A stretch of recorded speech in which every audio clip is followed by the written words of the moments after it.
Rafi, what is the feeling there amongst attendees on this first National Day for Truth and Reconciliation?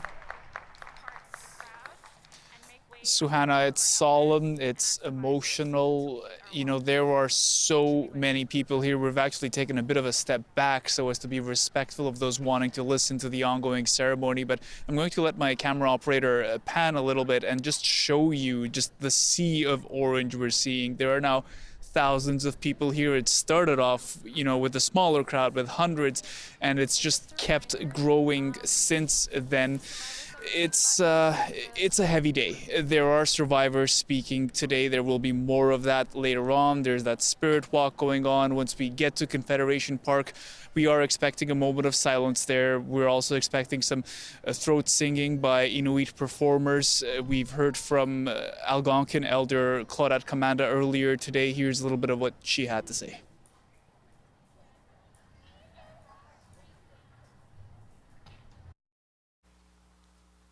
Today we gather to honor all those children who did not make it home.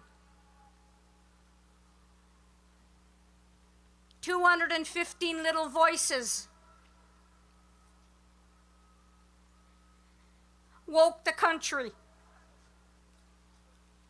215 voices spoke to the world.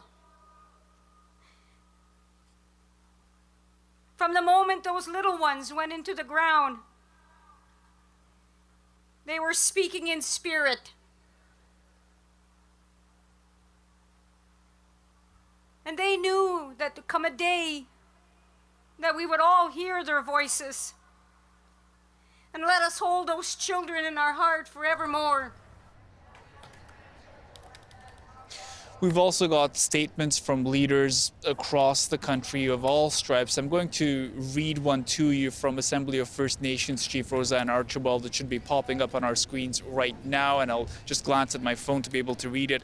She said, "Today and every day, I stand in support of survivors and intergenerational trauma survivors. Every child matters, and our little ones have an inherent right to safety, love, and happiness. I also welcome the designation of National Day for Truth and Reconciliation to remind all Canadians of the harms done to our little ones." We've also heard from Prime Minister Justin Trudeau. He's issued a statement as well. That should be popping up right now, and I'll read that to you too. He said, "Today I invite everyone across the country to recognize and observe the first National Day for Truth and Reconciliation. It is a day to reflect on the painful and lasting impacts of residential schools in Canada.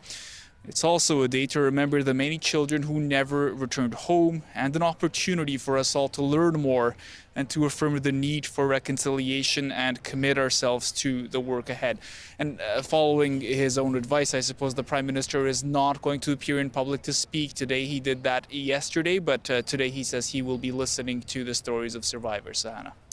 And this day, it's been years in the making. Some would say it just took too long to get to this day. But what was the journey to get to this point, Rafi?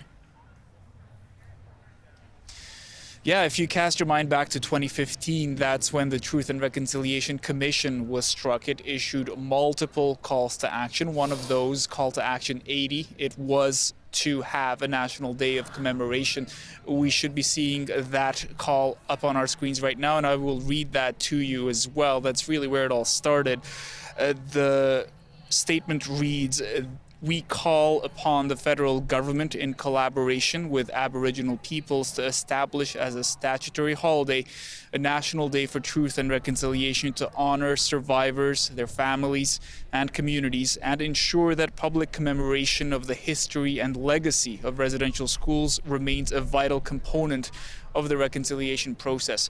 As I say, that happened a few years ago now, but we didn't get to a national day right away. It didn't get recognized right away.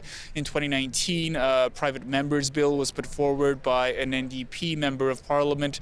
That didn't really get anywhere. Then last year, the federal government itself tabled a bill. And then, of course, this year, shortly after, we started seeing all those headlines about hundreds of potentially hundreds of unmarked graves uncovered at residential school sites by various First Nations across the country. Well, it's a little bit after that the National Day was officially inaugurated, Suhana. We'll talk again. Thanks for that, Rafi. CBC's Rafi Boudjikanian